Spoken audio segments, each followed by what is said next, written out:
Lo Chashuv, Shabbat Shalom, Boker Tov Kulam. Right. Great to see you. Thank you for being here. Why don't we begin with the blessings? Baruch atah Adonai Eloheinu melech haolam asher kitshanu Mitzvah, Tzivanu, Lasifanu, Torah. Arevna Adonai Eloheinu et divrei Toratecha b'finu Amcha Beit Yisrael. V'anachnu b'tzatzeinu b'tzatzei Amcha Beit Yisrael. Kulanu Yedei Shmecha U'Modei Toratecha L'Shma. Baruch atah Adonai U'Modei Torah L'Amo Yisrael. Baruch atah Adonai Eloheinu melech haolam. Asher b'karbanu mikom v'natan lanu et Torato. Baruch atah Adonai noten haTorah. Stop. I don't know why they added Birkat HaKohanim at the end here. Why not? And oh, that's good. Oh, it's like that. We're wondering. Okay, so I just wanted to welcome everybody to our 10th year studying together at Summer Shul. It's really an honor and a pleasure to be able to do that with everybody here. And what's great is I see so many frequent Summer Shul Darshanim are joining us. I see we have a new student. Welcome and tell your friends. And as we normally do, we have a sponsor. So David, if you wouldn't mind. We do. A new sponsor. Tefillin by Acme, makers of my first Talis and Tefillin set. And Acme urges anyone who's visiting in Brooklyn to stop by their phylactery factory. Endorsed by Wile E. Coyote, right? Yes, and Roadrunner. All right, take it away, David. Okay. And thank you for doing this, David. You're our kickoff leader.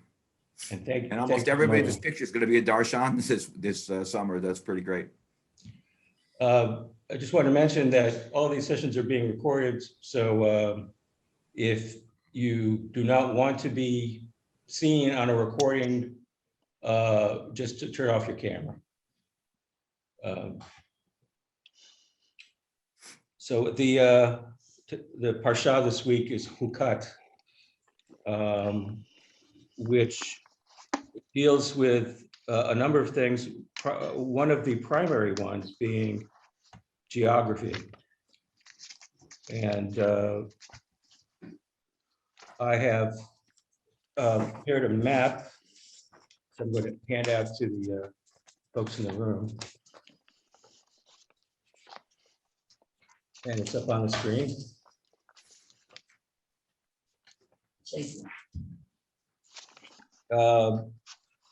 The beginning of the parsha, the entire chapter, in fact, deals with the ritual of purification through the ashes of the red heifer, which I will get to again later. But the actual narrative after that begins with the children of Israel arriving in Kadesh Barnea, which is it's about it's an area of the Negev, or just below the Negev. It's marked as number 12 on the map. Yes, and they spend a great deal of time there,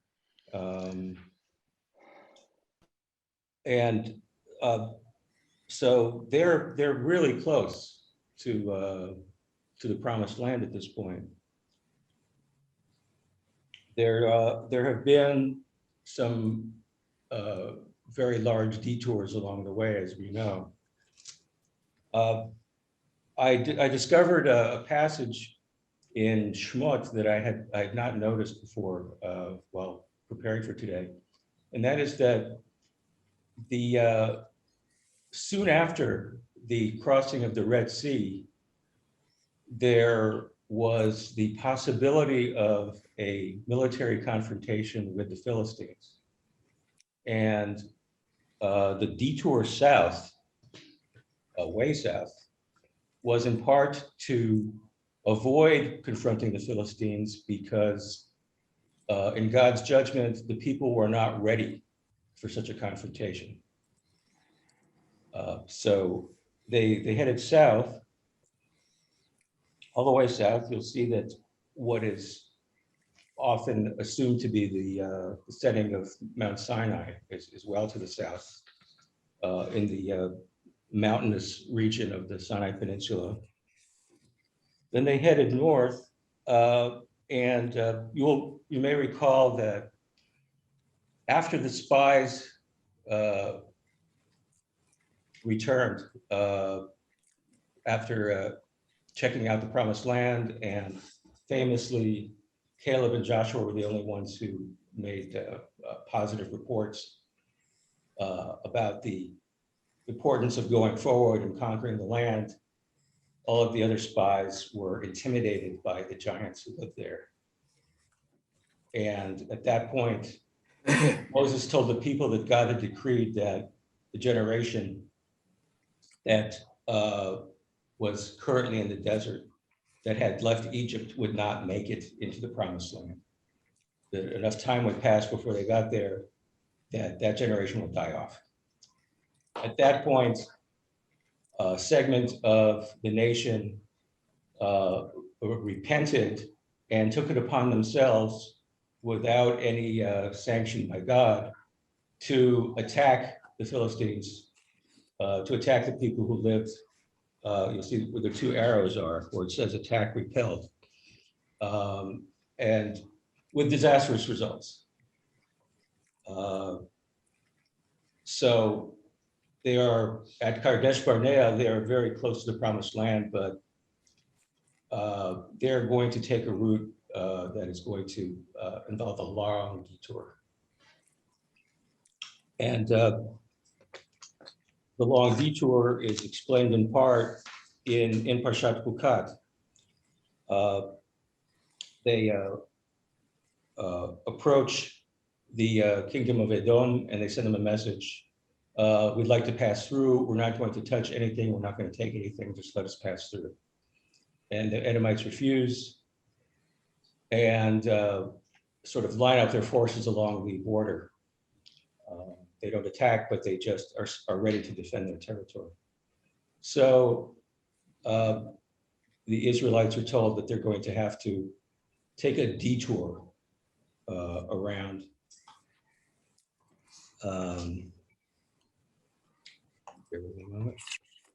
a detour around Edom, and you'll see on the map that there's this sort of wide berth that they give Edom as they head north.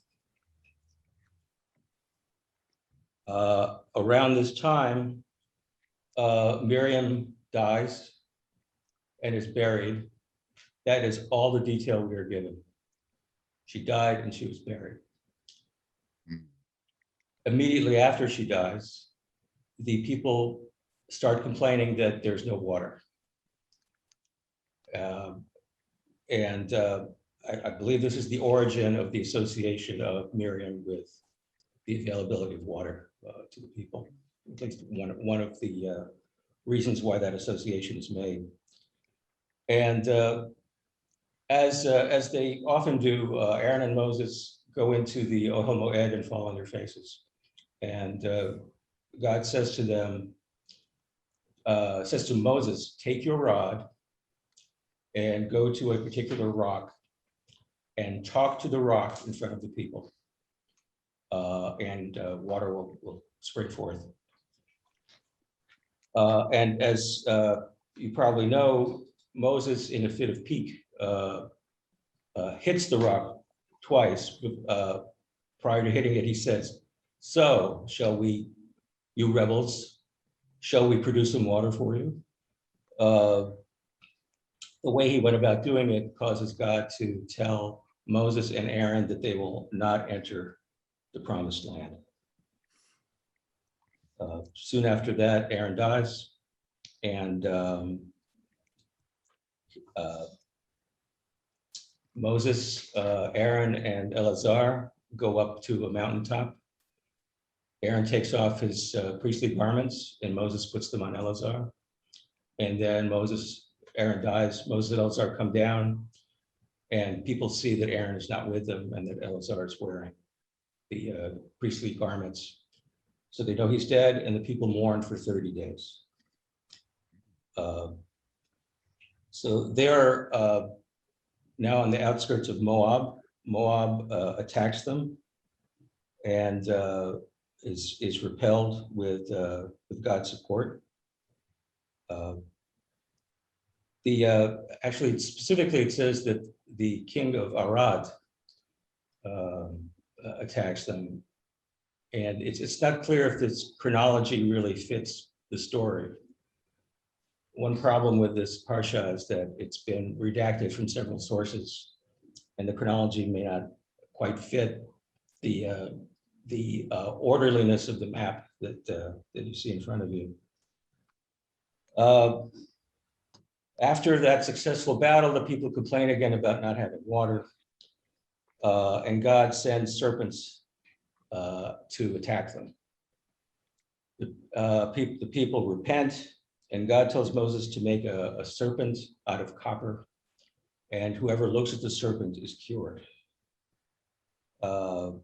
They journey through Moab at a city appropriately called Be'er. God gives them a well, or tells them to dig a well, which causes the people to sing. There's a short song in the parsha. Then they fight Og, the king of Bashan, and kill everyone in Bashan and take over their land. And they are now at the very end of the journey as depicted on the map. They are right across the Jordan River from Jericho. Now, so we are queued up and ready for the book of Joshua at this point, but we still have 4 more parshot to go in Bamidbar and the entire book of Dvarim before that actually happens. So there's a lot more story to be told. So I skipped over the red heifer, but let's talk about it. Takes up the entire chapter 19 in the parsha, and it is a set of very elaborate instructions that the rabbis concede, everyone concedes, that even by the logic of rituals described in the Torah, it doesn't make any sense. You take a heifer that is red over its entire body. It cannot have more than 2 hairs of a different color. So fairly rare. You take that heifer and you burn the entire heifer completely and store the ashes. And when someone in the nation has been defiled by contact with a corpse, you take a little bit of the ashes, doesn't say how much, and you sprinkle them per some rather exacting instructions. To be specific, on the 3rd and 7th day after their contact with a corpse. And anyone who participates in the ritual is defiled by participating in the ritual and is impure and needs to purify themselves. But the act of sprinkling this on the person who was contaminated by the corpse, that person is purified. So by the act of purifying someone else defiles you and causes you to need to be purified. I could get into more details, but this should give you a general idea that this whole procedure is rather unique and does not make any sense. For one thing, red heifers are so rare, I mean, to these exacting standards, that I think the record shows that only like 9 red heifers were ever actually found in the recorded history of ancient Israel. And so that means that they had to be pretty sparing in their use of the ashes. I mean, the effect of not going through this ritual is that you remain defiled. I mean, I assume that somewhere along the way, they came up with some alternative method of purifying people, but to read it as it's written here, you would just stay defiled forever. You know, if you got sprinkled on the fourth day instead of the third day, you know, for example. So there's a lot of commentary on the red heifer, and my discussion here is informed substantially by the work of Barry Holtz, a professor at JTS, who points out a very famous story about Yochanan ben Zakkai, who was approached by a pagan who pointed out that the red heifer procedure seemed very pagan to him. And Yochanan, he said, the pagan said, this is witchcraft, be specific. Witchcraft, which is forbidden both to the pagan and to Jews. And Yochanan draws a parallel between the pagan's ritual of curing somebody of insanity, which involved the same kind of procedure, and the procedure of the ashes of the red heifer. So the pagan goes away satisfied. Oh, it's like an exorcism. You know, you exercise the insanity, you exercise the impurity. The students listening to Yochanan say to him, what you told him was a bunch of baloney, and we recognize it. So tell us what the real story is. And I'll read a translation of Yochanan's answer. It is not the dead that defiles, nor the water that purifies. The Holy One, blessed be he, says, I have laid down a statute, a hukah. I have issued a decree. You are not allowed to transgress my decree. In other words, you don't need an explanation. You don't need a rationale. It's God's word and just do it. So this falls into the category of mitzvot that you follow not because you understand them, but because God has decreed them. And you just have to live with that. Now, Maimonides, in commenting on the red heifer, took a slightly different approach. He said, this is a mitzvah, the reason for which is not known. So he does not rule out the possibility that there's a rational explanation. He just says, we don't know what it is. Maimonides, being the rationalist par excellence, refuses to embrace the idea that you're just going to do it because it's commanded, even though you don't understand it. This made me think of the dilemma that we have as conservative Jews. Those of us who observe some mitzvot don't observe other mitzvot. Do we need to know that a mitzvah serves a practical purpose before we feel compelled to perform it? You know, we know the Orthodox, generally, they perform all mitzvot as best they can, believing that they are all important and they're all the word of God. How we who nominally are halachic Jews, but in practice fall well short of that. How do we decide what mitzvot are important enough to us to follow them, and which ones we're going to abandon? And what are our reasons for selecting one over the other? Anybody have any thoughts on that?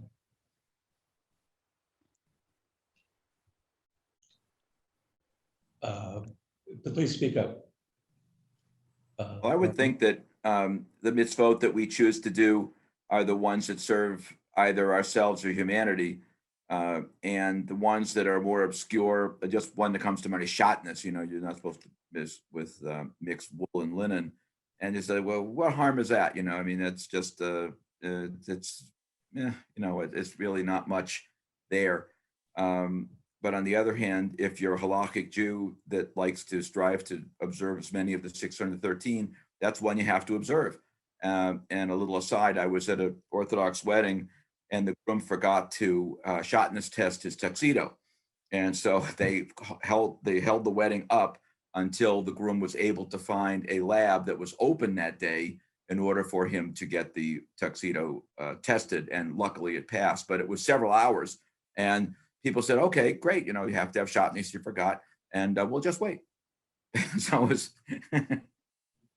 Right, just as people walk long distances to get to Shul rather than drive. Right. I think How there's about, another principle that the mitzvot between man and man you'd probably do anyway.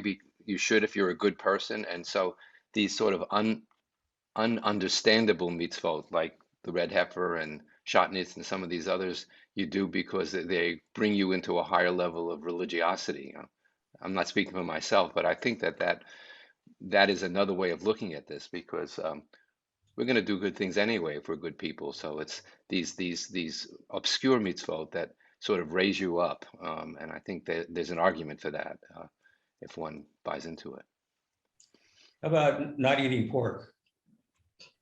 Um, when I was a kid, and I asked about it, I was told, well, you know, the problem was, you know, if the pork wasn't thoroughly cooked, there was the danger of trichinosis. And as a kid, I thought to myself, well, why not? Me too. The obvious child's response to that is, well, why not just make sure you cook it thoroughly? So there was, Velda, please.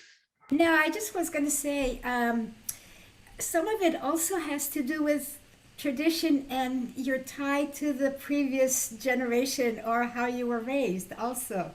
You know, like, I mean, I was raised in a kosher house and it's like, okay, I still keep it because this my parents did, you know, and maybe that is one of the ones that between man and man or person and person, you know, maybe keeping kosher is another thing that connects us to a previous generation or something, you know. Right, I think the rules of kashrut, which we generally follow, not totally fully, but generally follow. I think it has a purpose, or at least it's the reason why we do it, and that is that, you know, so much of what we're doing is reminding us that we are not one, an animal, two, we're not a creature of our desires, and that one form of manifesting that you're a human being and can achieve a certain amount of holiness or sacredness is that you can control your desires, that you don't give in to every lust and desire that you have. So, you know, whether pork was on the good side or the bad side, or beef was on the good side or the bad side, I regard as really totally arbitrary, and I don't really care which is which.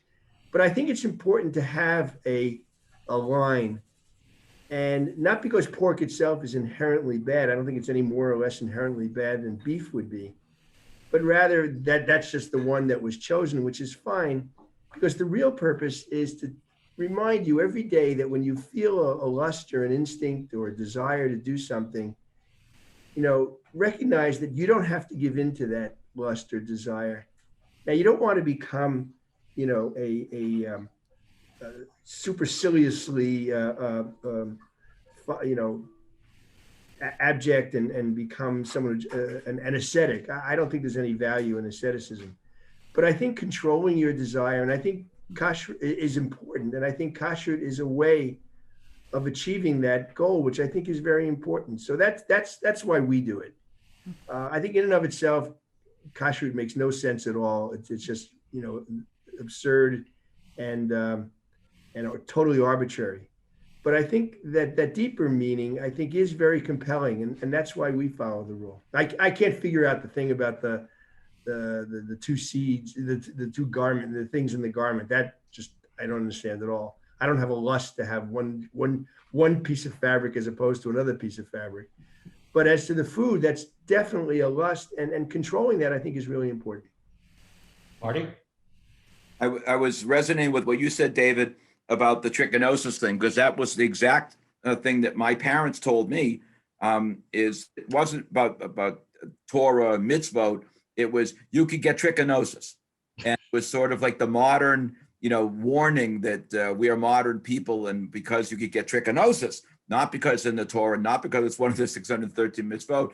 That's why we don't eat pork. Meanwhile, that for self-identification, we actually did eat pork and fish and everything else. And I didn't become kosher till I was in college.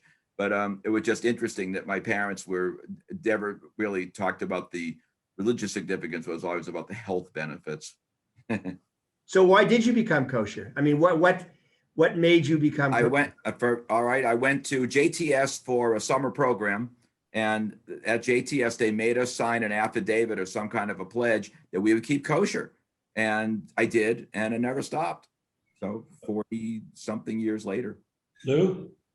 Well, as I think we all know, the Muslims also have a prohibition against pork. So it sounds to me like it was something that came out of the desert for whatever reason, holiness or health or whatever. We're not the only ones that keep kosher.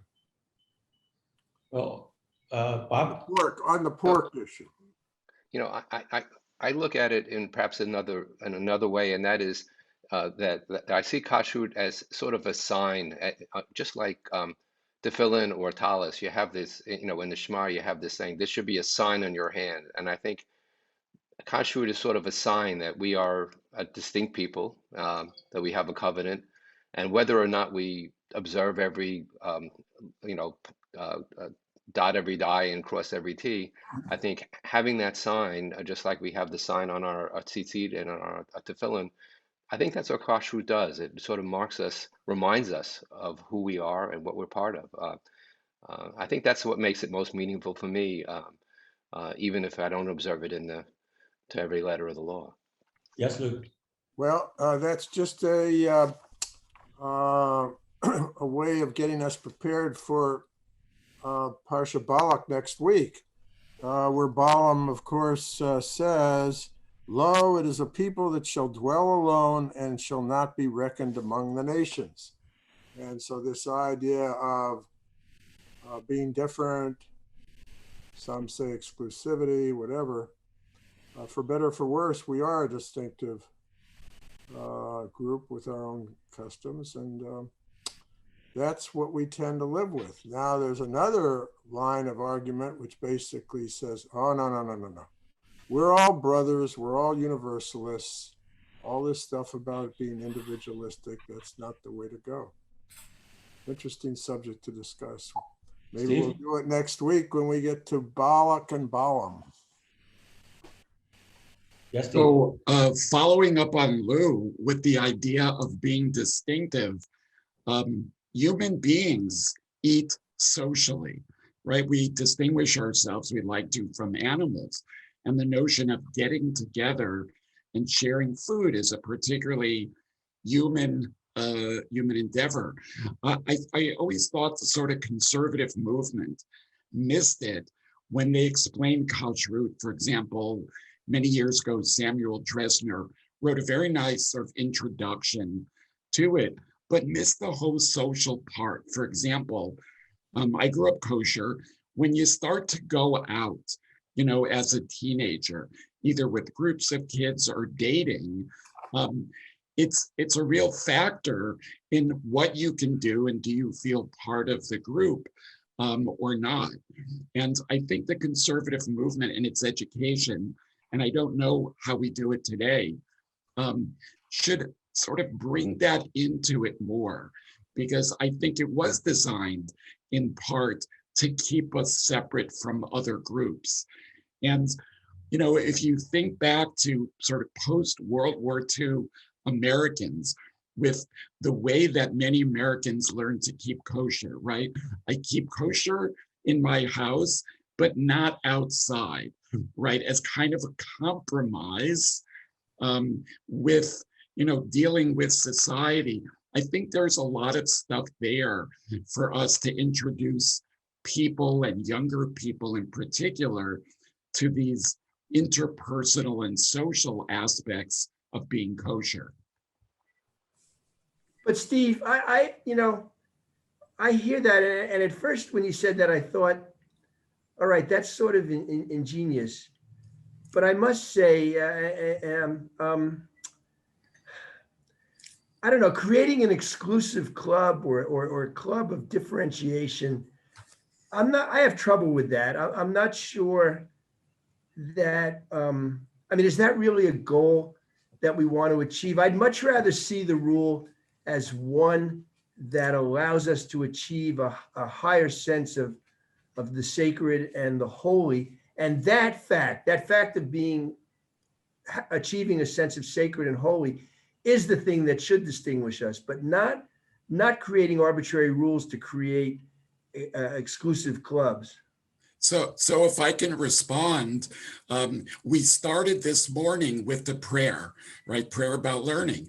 And we said in there, the way we do every time we go to the Torah, Asher Bachar Banu, you chose us, Mikol Ha'amim. And a deep part, I think, of our tradition and liturgy, I mean, we say, you know, every day, are about how we are separate and distinct. And when you're a new group, the way the Israelites were, you often start with boundaries. Today, it's very modern, it's very Western, it's very American to be more concerned, as we feel, you know, more comfortable, to be concerned about being more inclusive. And these tensions have always been there. But, you know, I would say, Michael, a very strong aspect traditionally of being Jewish is how we're different. Joel, unmute. You have to unmute, Joel. Unmute. You need to unmute. Joe, it's only been 18 months we've been doing this, Joel. Come on. Well, you know, I'm so used to being on webinars. And in any event, no excuse. I look at the mitzvot as a set of instructions about how you lead your life.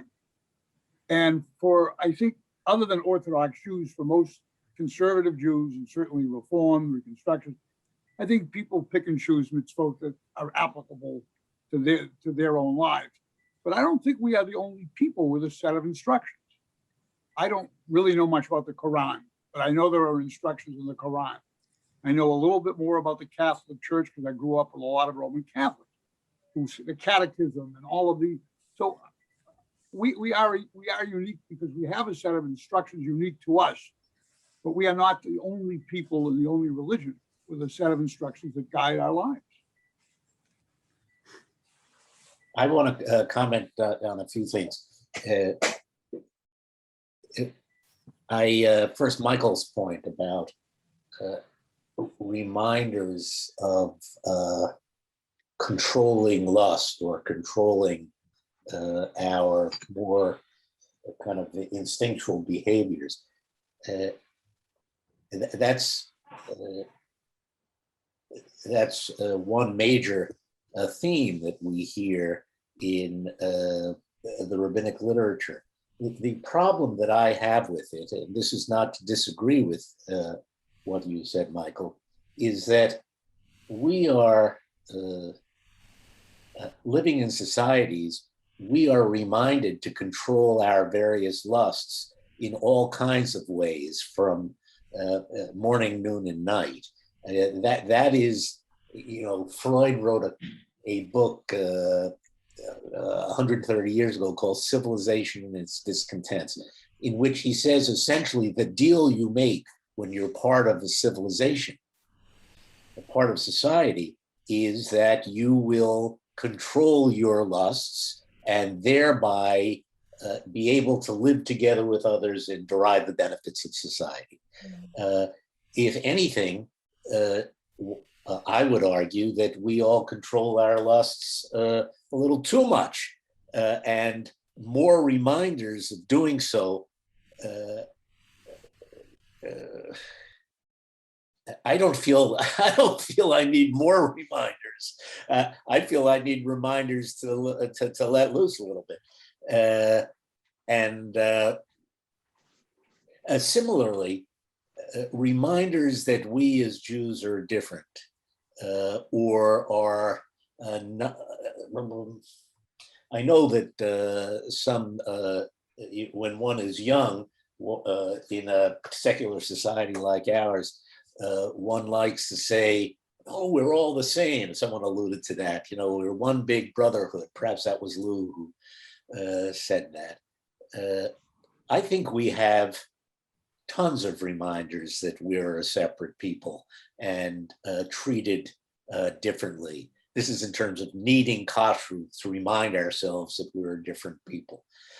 I think the community at large and the world at large reminds the Jewish people that they're viewed differently all too often in our history. So we don't need, and mostly in ways that are destructive. So I don't know that we need reminders of that so much. So Bill, you sound like a great guy to live with. You must be like a total joy trying to unleash your restrained lust. I have to make a confession. I just in the last month I completed I read the new biography of Philip Roth, and while doing so, I've reread 5 or 6 of his novels. And of course, this is like the major theme of his novels, kind of restriction versus indulgence. So, but if you reject both of those arguments, I reject maybe too strong a word, but if you disagree with both of those arguments, then what is the argument for keeping kosher? Well, I don't keep kosher. I should say there are lots of people, you know, my son is an Orthodox rabbi. He keeps kosher. You know, I have a very diverse family, but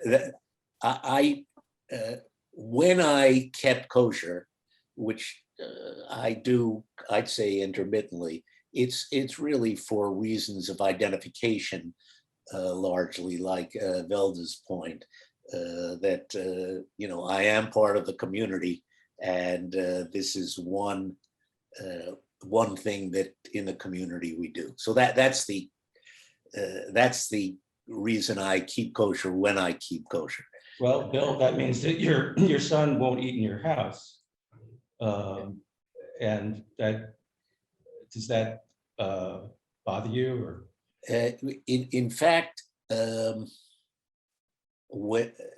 he is willing for his own reasons. He's willing to compromise when he is at our house. He doesn't eat treif, and we don't serve non-kosher food when he's here, but he will eat on our plates, and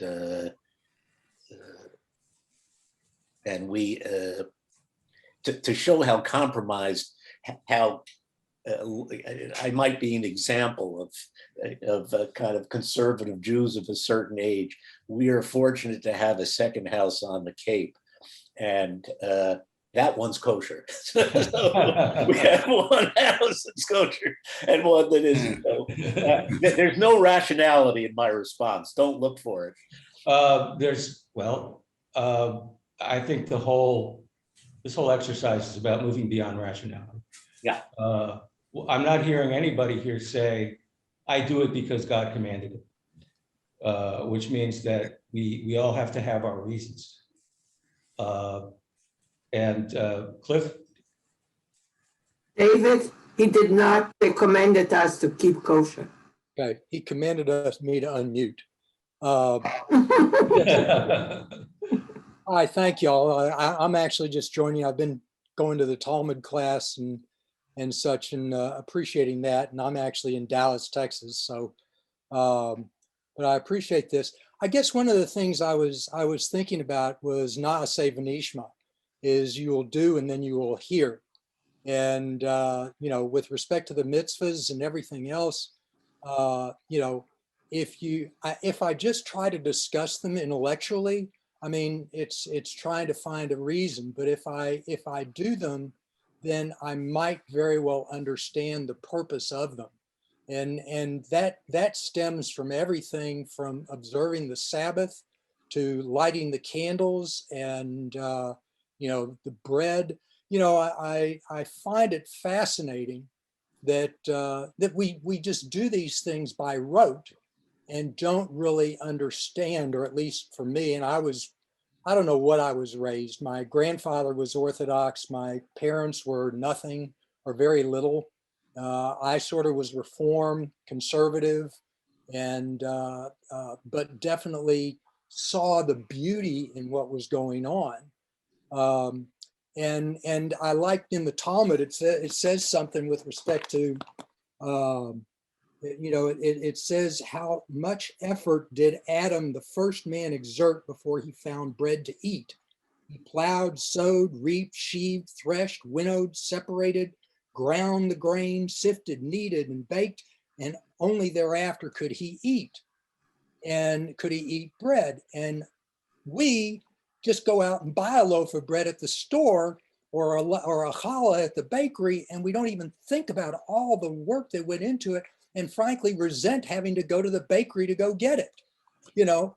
And but when we say the motzi, we should be thinking about those things and doing that. When we observe the Sabbath, what would it have been like to have been, you know, having you know, 7 days a week of those things. So I just, and somebody had mentioned with respect to linen and wool and mixing those, how does that make sense? Well, wool is God-given and linen is man-made. If you blend those together, you don't really get the separateness or the feeling that you get when you're closer to God versus a man-made linen. So anyway, but thank you all very much. This is really fun, enjoying it. It's great that you could be here. And great to hear your words. I think you've reminded us that we need to be grateful, and that when we say a blessing, that it is an expression of gratitude, not just to God, but to other people. Is Greg, are you? No. Oh, Varda, were you trying to get our attention? Okay. Okay.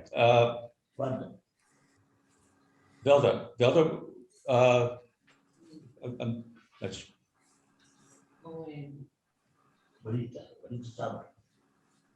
No, she said no. Okay, Lou, you had your hand up? Well, we've only got about 15 minutes left. Are we going to do some more of the Parsha? I hope so, because I'd like to get to the parts where some very interesting conquests take place. Very interesting conquests. You know, I was not planning on spending any time on the conquests, but I am intrigued. I'm intrigued by the fact that you brought that up. So I would like to hear what your thoughts are. Well, very quickly, you know, you put your map up, and the map is raises as many questions as it answers. For example, that first defeat was at Hormah back in Shemot. That's when the bees got us, they stung us, right? As they were going against the Philistines. Now, lo and behold, in Bamidbar, we not only attack at Hormah, we're a big winner. And similarly, we get some very fascinating discussion, particularly when it comes to dealing with the Canaanites. Now that's very confusing because you could see Arad here on Canaan on the map, and the arrows are nowhere near it. And yet that's where the big victory takes place. And how does the victory take place? Basically says, you listen to God and you follow the commandments, we're going to be winners. Now, that raises a whole interesting issue about the nature of the Holy Land, the nature of conquest. And I don't know how much time we got to talk about it, but I don't want to leave that off because I think that that's a very important aspect of this parsha. Very important in that it applies somehow to our current I situation. think so, particularly when the PLO says they're descendants of the Canaanites. So, but what? How should that influence our behavior? Should we consider ourselves? Should the people in Israel consider themselves to have a holy mandate to control all of the land that they controlled in the Bible? Well, you know, this one is about a 2-hour discussion and we've got about 10 minutes left. But if some people want to throw, I mean, I have my own ideas and David, you know, my ideas are different from yours. So Yeah, slightly. I don't want to get caught up in this now, but I think it would be a very interesting discussion. And there's a range. For example, we were talking about the whole issue of B'charbona Mikol Ha'amim. The Reconstructionists took that out of the liturgy. It's not even there. Their Eleno takes it out of their liturgy. The last thing they want to do is say that we're a unique people and we're chosen by God, et cetera, et cetera, et cetera. They say that's not, Mordecai Kaplan said, that's not our idea of Judaism. Well, you know, the Siddur evolved substantially over many centuries. Changes have been made from time to time. So, well, that's not a change. That's a real game changer. Well, going to well, you know, when the Art Scroll, you know, version Baudelarizes the more sensuous parts. Oh yeah, I know there's things like the Elenu changes, except in the Orthodox prayer book where they talk about they pray to a God that saves not. Well, Lou, how do you feel about adding the words "Al Kol Yoshvei Tevel"? I'm against it. Yeah, I thought you might be. Me You too. know,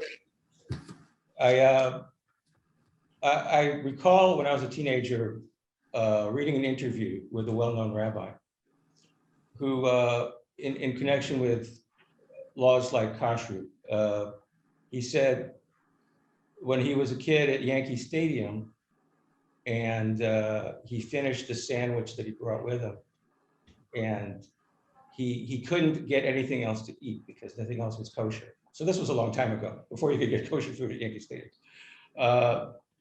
And that taught him an important lesson about self-control, about discipline, about staying true to your principles. That story had a profound effect on me, and it really helped me understand why I should continue to keep kosher, which I do. The unfortunate part of that story is that that rabbi was Meir Kahana. So you can keep kosher and you can follow, you can perform mitzvot and still not have a clue as to how to be a decent person in the world. Can we talk about, I know we have just a few minutes left, but can we talk about one of the major elements of this parsha is that Moses struck a rock twice, and after all the good things he did, he's not going into Canaan, into the promised land. Isn't that Right. kind of unfair? There's don't we want to talk about that a little bit? You know, his sister. We could well, we could save it for next year. Okay. Or we could, you know, my thought, here's what I took away from that story, and people can then express their own opinions. The sin of Moses there is not what God says it is. God says it was a lack of faith that Moses displayed there. to me, it looks like an act of hubris. It was Moses in a thoughtless moment, ascribing to himself personally responsibility for bringing forth the water. He said, "So shall we bring you water by striking this rock?" Forgetting that, forgetting the moment that it was really important that people understand that there is one God, that Moses does not have supernatural powers, that anything that happens miraculous in the desert is God's work. People have any thoughts on that? Bob? Well, I just think it's very interesting that, oh, my dog is now talking to me, sorry. It's very interesting that, my understanding of our relationship with God is that God has given us power and agency to act in the world in the way that God would want us to act in the world. And so here Moses does something, and it seems like an act of hubris. So, I continue to have trouble with that passage. Although, that's the traditional explanation. One way or the other, they had to knock off that entire generation. And they just, I think, came up with this explanation for doing so.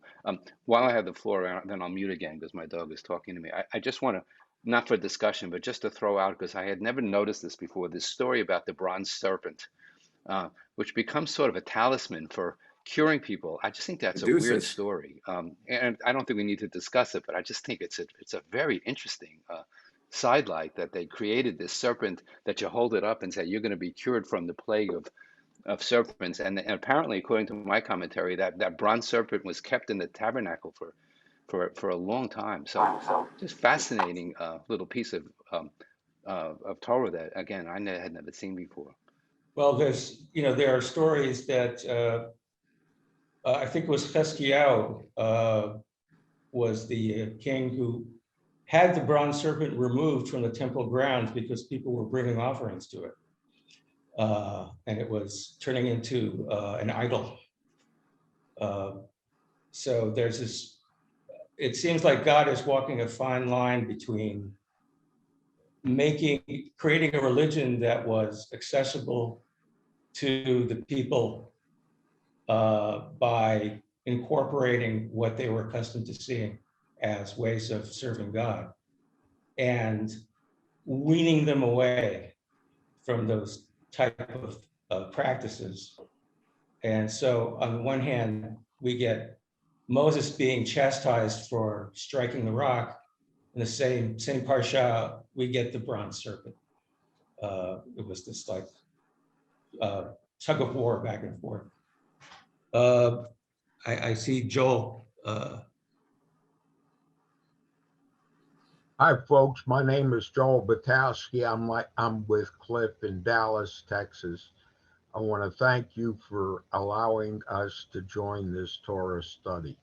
Welcome. My comment is that Moses was the greatest person who ever lived.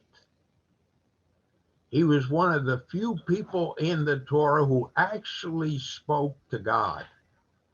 And he served God his entire life until the end. Now, when we look at all the commandments, striking the rock is a minor offense. It's not a major thing that he struck the rock and he was denied him to go to the promised land. When Cain killed Abel, what happened to Cain? Nothing. He committed murder and nothing happened. We don't know. Here's Moses who strikes a rock and is severely punished. Well, people who have great responsibilities thrust upon them also have greater demands made on them.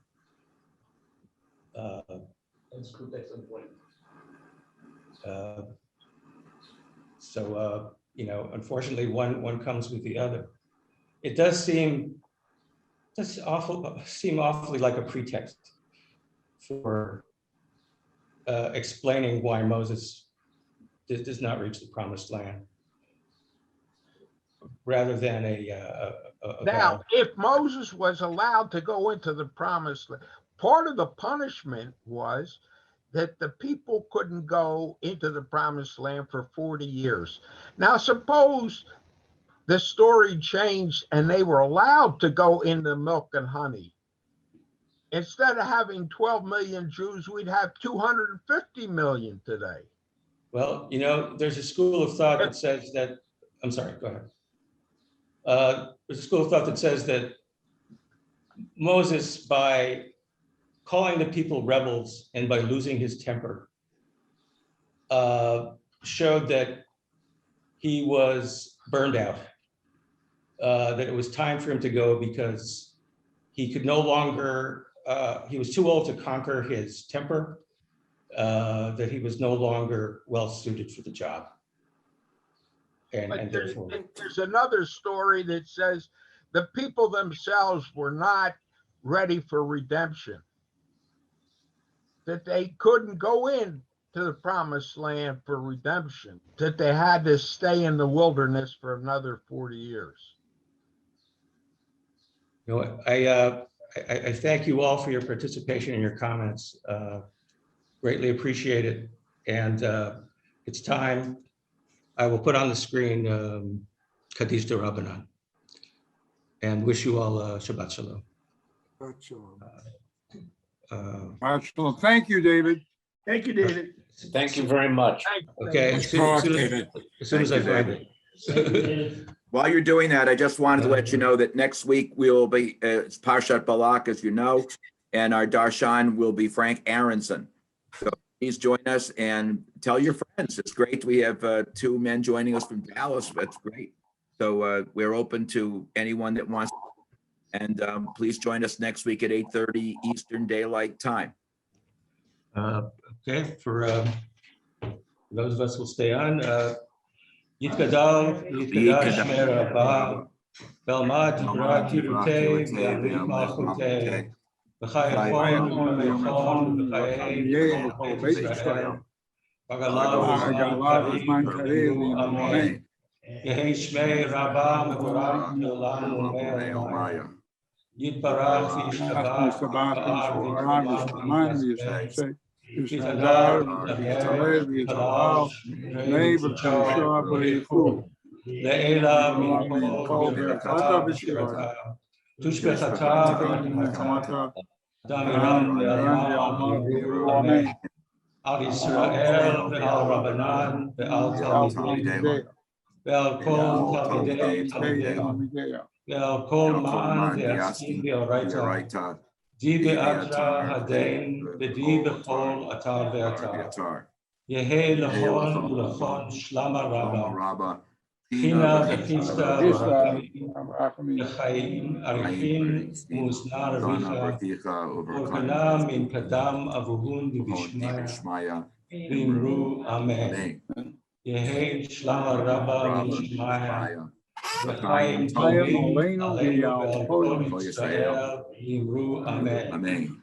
Oseh shalom bimromav, hu berachamav ya'aseh shalom, aleinu ve'al kol Yisrael, Yimru Amen.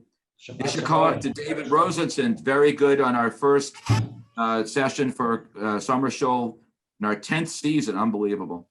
So have a good Shabbos, everybody. Thank you. See you next week. See you next week. Shabbat Are you sending out Shalom. another, Marty, are you sending out another link for What? next week? Are Yeah, you sending so out another registration link for next week? I believe so, yes. But so please join us and have a good Shabbos.